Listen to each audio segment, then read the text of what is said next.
এখন বিস্তারিত। স্বাস্থ্য অধিদপ্তরের হেলথ ইমার্জেন্সি অপারেশনস সেন্টার ও কন্টায় ৬৯২ জন ডেঙ্গু রোগী চিকিৎসা শেষে বাড়ি ফেরার ছাড়পত্র পেয়েছেন বলে জানিয়েছে স্বাস্থ্য অধিদপ্তর।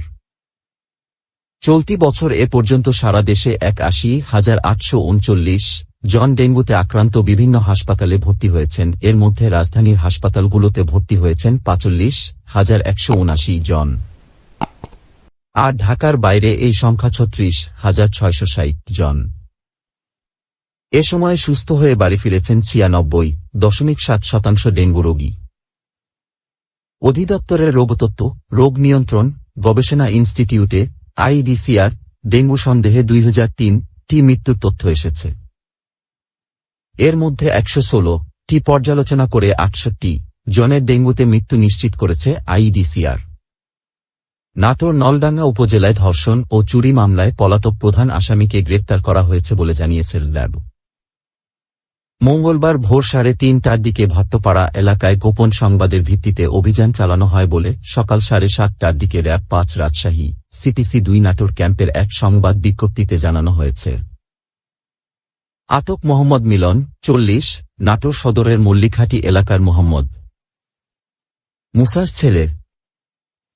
মামলার বরাতে সিপিসি ২ নাটোর ক্যাম্পের কোম্পানি কমান্ডার অতিরিক্ত police super Mohammad Farhad Hossain press বিজ্ঞপ্তিতে জানান, আসামি মোহাম্মদ মিলন প্রতিনিয়ত ভিকটিমকে উত্ত্যক্ত করত এবং কুপ্রস্তাব দিত। কুপ্রস্তাবে রাজি না হলে আসামি বিভিন্ন সময়ে ভয়ভীতি ও হুমকি প্রদান করত।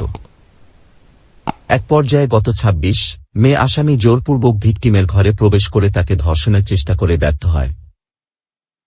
পরবর্তীতে গত ৫ জুন মিলন অপর ২ সহযোগীর সহায়তায় রাতে ভিকটিমের ঘরে প্রবেশ করে তাকে মারধর ও ধর্ষণ করে এবং স্বর্ণালংকার ও টাকা চুরি করে নিয়ে যায়।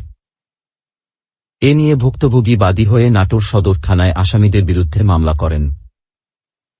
ফরহাদ হোসেন জানান, মামলা হওয়ার পরে মিলন ও তার সহযোগীরা আত্মগোপনে চলে যায় এবং গ্রেপ্তার এড়াতে প্রতিনিয়ত স্থান পরিবর্তন করে। র্যাব আসামিদের আটকে গোয়েন্দা তৎপরতা ও নজরদারি জোরদার করে গোপন সংবাদের ভিত্তিতে মিলনকে আটক করে। আটকের পরে মিলনকে নাটোর সদর থানায় হস্তান্তর করা হয়েছে বলেও জানান ওই র্যাব কর্মকর্তা। ফায়ার সার্ভিস কর্মীদের ১০.৫ ঘণ্টার চেষ্টায় ঝালকাঠির সুগন্ধা নদীতে তেলের ট্যাঙ্কার সাগর নন্দিনী ২ এর আগুন নিয়ন্ত্রণে এসেছে। সোমবার সন্ধ্যা ৬:৩০টার দিকে তৃতীয় দিনের উদ্ধার অভিযানে নিখোঁজদের সবগুলো মরদেহ উদ্ধার শেষে যখন উদ্ধার অভিযান বন্ধ ঘোষণার প্রস্তুতি নেওয়া হচ্ছিল, তখন আবারও বিকট শব্দে কেঁপে ওঠে পুরো শহর। তেলবাহী জাহাজ সাগর নন্দিনী ২ এ দ্বিতীয় দফা বিস্ফোরণে আগুন ধরে যায়। এ সময় প্রাণ রক্ষায় নদীতে লাফিয়ে পড়েন পুলিশ ও তেলের ট্যাঙ্কারের কর্মীরা। তাদের মধ্যে ২ পুলিশ সদস্যসহ ১৪ জন দগ্ধ হন। এদিকে দাউ দাউ আগুন বাড়তেই থাকে। বরিশাল বিভাগে ফায়ার সার্ভিসের ১২টি ইউনিটের সঙ্গে যুক্ত হয় ফায়ার সার্ভিসের জাহাজ অগ্নিযোদ্ধা। প্রাণের ঝুঁকি নিয়ে তাদের শ্বাসরুদ্ধকর চেষ্টায় মঙ্গলবার ভোর ৫টায় ট্যাঙ্কারের আগুন পুরোপুরি নিয়ন্ত্রণে আসে। ঝালকাঠি জেলা প্রশাসনের এনডিসি মিলন চাকমা বলেন, এমন ঘটনার সাক্ষী আমাদের এর আগে হতে হয়নি। ফায়ার সার্ভিসের হার না মানা অভিযানে আগুন নিয়ন্ত্রণে এসেছে। এদিকে নদীর মধ্যে জ্বলন্ত ওই জাহাজ সুগন্ধা পাড়ের বাসিন্দাদের মধ্যেও আতঙ্ক তৈরি করে। অনেকে বাড়িঘর ছেড়ে অন্যত্র সরে যান বিপদের আশঙ্কায়। দ্বিতীয় দফা বিস্ফোরণে দগ্ধ এক পুলিশ সদস্যসহ ২ জনকে রাতেই ঢাকার শেখ হাসিনা জাতীয় বার্ন অ্যান্ড প্লাস্টিক সার্জারি ইনস্টিটিউটে নেওয়া হয়। তারা হলেন পুলিশ সদস্য শওকত জামিল, ২৩, এবং শরীফ, ৩৫।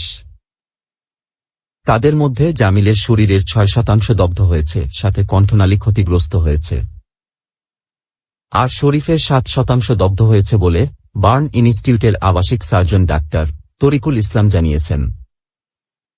ঈদের দিন বৃহস্পতিবার সাগর নন্দিনী ২ ট্যাঙ্কারটি ঝালকাঠির সুগন্ধা নদীর পাড়ে পদ্মা অয়েল কোম্পানির জন্য জ্বালানি তেল নিয়ে আসে। ১১ লাখ লিটার জ্বালানি তেল নিয়ে সেটি নোঙ্গর করা ছিল রাজাপুর গ্রামের কাছে। শনিবার দুপুর ২টা ১০ দিকে হঠাৎ করেই ট্যাঙ্কারটিতে বিস্ফোরণের পর আগুন ধরে যায়। এতে জাহাজের ৫ জন দগ্ধ হন, নিখোঁজ ছিলেন ৪ জন। তাদের মধ্যে একজনের পোড়া লাশ রোববার জাহাজের ইঞ্জিন রুমে পাওয়া যায়। বিস্ফোরণের পর জাহাজটির একটি অংশ উড়ে গিয়ে সুগন্ধা নদীতে পড়েছিল। সোমবার সকালে ও দুপুরে 3টি মরদেহ উদ্ধার করেন ফায়ার সার্ভিস ও কোস্ট গার্ডের ডুবুরিরা। ওই 4 জন হলেন জাহাজের গ্রিজাম্যান আব্দুস সালাম হৃদয়, master in charge Ruhul Amin Khan, supervisor Masudur Rahman Belal এবং ড্রাইভার সারোয়ার হোসেন। শনিবার দুর্ঘটনার পর থেকেই নিখোঁজদের খোঁজে স্বজনরা সুগন্ধা নদীর পাড়ে জড়ো হয়েছিলেন। মরদেহ উদ্ধারের পর স্বজনদের আহাজারি আর কান্নায় সেখানকার পরিবেশ ভারী হয়ে ওঠে। কোস্ট গার্ড দক্ষিণ জোনের অপারেশন কর্মকর্তা লেফটেন্যান্ট শাফায়েত হোসেন জানান, মরদেহগুলো অনেকটাই বিকৃত হয়ে গিয়েছিল। স্বজনরা চুল, দাড়ি ও শরীরের গড়ন দেখে তাদের শনাক্ত করেন। বাগেরহাটে এক চিংড়ি ঘর থেকে অস্ত্রসহ এক ব্যক্তিকে গ্রেপ্তার করেছে পুলিশ। গ্রেপ্তার আবু হানিফ হাওলাদার, 40, নিহত তালিকাভুক্ত সন্ত্রাসী আপনের সহযোগী বলে পুলিশ জানিয়েছে। সোমবার রাত 10টার দিকে সদর উপজেলার ডেমা ইউনিয়নের মোস্তফাপুর এলাকার একটি মাছের ঘেরে অভিযান চালিয়ে হানিফকে গ্রেপ্তার করা হয় বলে বাগেরহাটের police super KM. Ariful Haque জানিয়েছেন। তিনি সাংবাদিকদের বলেন, গোপন সংবাদের ভিত্তিতে খবর পেয়ে অভিযান চালিয়ে হানিফকে গ্রেপ্তার করা হয়। পরে মাছের ঘেরের বাসা থেকে 2টি দেশি তৈরি শটগান ও একটি গুলি উদ্ধার করা হয়। সদরের কারাপাড়া গ্রামের সোহরাব হাওলাদারের ছেলে হানিফ নিহত আপনের সহযোগী বলে উদ্ধার হওয়া অস্ত্রগুলি আপনের বলে ধারণা করছে পুলিশ। পুলিশ সুপার বলেন, হানিফের কাছে আরও অবৈধ অস্ত্র রয়েছে কিনা জানতে তাকে রিমান্ডে চাওয়া হবে। হানিফের বিরুদ্ধে বাগেরহাট মডেল থানায় মারামারিসহ নানা অভিযোগে কয়েকটি মামলা রয়েছে। সোমবারের ঘটনায় তার বিরুদ্ধে থানায় অস্ত্র আইনে মামলা করবে পুলিশ। গত কয়েকদিনের টানা বৃষ্টিতে ময়মনসিংহ নগরীর বেশ কিছু স্থানে সৃষ্টি হয়েছে জলাবদ্ধতা। এতে 5 দিন ধরে পানিবন্দী রয়েছেন অন্তত 30,000 মানুষ। সোমবার দুপুরে জলাবদ্ধ ভাটিকাশর ও বলাশপুর এলাকা পরিদর্শন করেছেন সিটি কর্পোরেশনের মেয়র ইকরামুল হক টিটু। এ সমস্যা সমাধানে নানা উদ্যোগ নেওয়ার প্রতিশ্রুতিও দিয়েছেন তিনি। পানি নিষ্কাশনে পর্যাপ্ত ড্রেনেজ ব্যবস্থা না থাকায় সামান্য বৃষ্টিতেই জলাবদ্ধতা সৃষ্টি হয় নগরীর ভাটিকাশর, বলাশপুর, মালগুদাম, শেহরা মুন্সিবাড়ি, চামড়া গুদাম, চরপাড়া মোড়, চরপাড়া কপিক্ষেত, নয়াপাড়া, মাসকান্দা, দিঘারকান্দা, নতুন বাজার, সুইপার কলোনি, স্টেডিয়াম সহ বেশ কিছু এলাকায়। বৃহস্পতিবার ঈদের দিন থেকে টানা বৃষ্টি হওয়ায় এসব এলাকায় জলাবদ্ধতা তীব্র রূপ নেয়। সেই দিন থেকে অন্তত 30,000 মানুষ পানিবন্দী অবস্থায় দিন কাটাচ্ছেন। এরই মধ্যে অনেক পরিবারে ছড়িয়েছে নানা ধরনের পানিবাহিত রোগ। জলাবদ্ধতা এই নগরীর দীর্ঘদিনের সমস্যা। দীর্ঘদিন ধরেই পরিকল্পিত উপায়ে এই সংকট নিরসনের দাবি জানিয়ে আসছেন নাগরিক নেতা ও সাধারণ মানুষেরা। নগরীর 19 নম্বর ওয়ার্ডের বাসিন্দা রোকসানা আক্তার বলেন, বিয়ের পর এই এলাকায় এসেছি 22 বছর হয়েছে। তখন থেকেই দেখছি সামান্য বৃষ্টি হলেই সৃষ্টি হয় জলাবদ্ধতা। বছরের বেশিরভাগ সময় আমাদের পানির সঙ্গে বসবাস করতে হয়। এই সময়ের মধ্যে অনেকেই কাউন্সিলর এবং মেয়র হয়েছেন, কিন্তু কেউ প্রতিশ্রুতি রক্ষা করেননি। বলাশপুর এলাকার সাখাওয়াত হোসেন বলেন, এই এলাকায় বাবা জীবনের সমস্ত আয় দিয়ে বাড়ি তৈরি করে অনেক করে বড় ভুল করেছেন। একটু বৃষ্টি হলেই রাস্তায় হাঁটু পানি জমে বাড়িতে ঢুকে যায়। পানি নামতে কমপক্ষে 10-12 দিন সময় লাগে। বর্ষার 6 মাস পানি ভেঙে চলাচল করতে হয় এই ওয়ার্ডের 20,000 মানুষকে। এরই মধ্যে অনেকের পায়ে চুলকানি হয়েছে। এসব সংকট সমাধান হবে এমন আশ্বাসই শুধু শুনে আসছেন, কিন্তু কিছু হচ্ছে না বলেও অভিযোগ করেন তিনি। 5 দিন ধরে পানিতে গৃহবন্দী অবস্থায় রয়েছেন বলে জানালেন চরপাড়া কপিক্ষেত এলাকার বাসিন্দা রহিমা বেগম। তিনি বলেন, 3 বেলা রান্নাও করতে পারছি না। ছেলে মেয়েদের খেলাধুলা বন্ধ রয়েছে। এভাবে কতদিন চলবে বুঝতে পারছি না। দ্রুত এ সমস্যার সমাধান চাই।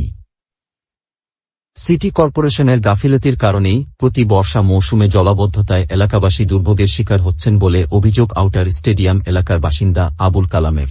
তিনি বলেন, উন্নয়ন প্রকল্পের কাজ সঠিকভাবে বাস্তবায়ন না হওয়ায় জলাবদ্ধতা নিরসন হচ্ছে না। জেলা নাগরিক আন্দোলনের সাধারণ সম্পাদক নুরুল আমিন কালাম বলেন, নগরীর সবচেয়ে বড় সমস্যা যানজট ও জলাবদ্ধতা। অপরিকল্পিত ড্রেনেজ ব্যবস্থার কারণে বর্তমানে নগরীর অনেক মানুষকে পানিবন্দী জীবনযাপন করছেন। বিজ্ঞানসম্মত উপায়ে ড্রেনেজের কাজ সম্পন্ন না করলে এই দুর্ভোগ কোনোদিনই শেষ হবে না। মানুষের ভোগান্তির বিষয়টি মাথায় রাখতে সিটি কর্পোরেশনের প্রতি অনুরোধ জানান তিনি। ১৯ নম্বর ওয়ার্ডের কাউন্সিলর আব্বাস আলী মণ্ডল বলেন, জলাবদ্ধতা নিরসনে মেয়র আন্তরিক। ড্রেনেজ ব্যবস্থার উন্নয়ন প্রকল্পের কাজও চলমান। করোনাভাইরাস মহামারীর কারণে কাজ বন্ধ থাকায় মানুষের ভোগান্তি লাঘব হচ্ছে না। তবে ড্রেনেজ নির্মাণ কাজ সম্পন্ন হলে মানুষের দীর্ঘদিনের ভোগান্তি দূর হবে। দুপুরে ভাটিকাশর ও পলাশপুরে চলমান উন্নয়ন কার্যক্রম পরিদর্শন করে মেয়র ইকরামুল হক টিটু বলেন, জলাবদ্ধতা নিরসনকে সর্বোচ্চ গুরুত্ব দিয়ে আমরা কাজ করছি। এ অঞ্চলের জলাবদ্ধতা নিরসনে ৩টি বড় ড্রেনের নির্মাণ কাজ চলছে। এ সংযোগগুলো সম্পন্ন হলে জলাবদ্ধতা সমস্যার সমাধান হবে বলে আশা করা যায়। এছাড়া তাৎক্ষণিক সমাধানের জন্য কাজ করছেন জানিয়ে মেয়র বলেন, যেসব স্থানে পানি আটকে আছে সেসব স্থান থেকে পানি সরানোর ব্যবস্থা করা হচ্ছে। আশা করা যায় জলাবদ্ধতা পরিস্থিতির দ্রুত অবসান ঘটবে। এ সময় জলাবদ্ধতা নিরসনে মেয়র নাগরিক সহযোগিতা কামনা করেন। তিনি বলেন, ড্রেনের জন্য জায়গা ছেড়ে বাড়ি করতে হবে। পানি বের হওয়ার রাস্তা তৈরি করতে না পারলে জলাবদ্ধতার অবসান হবে না।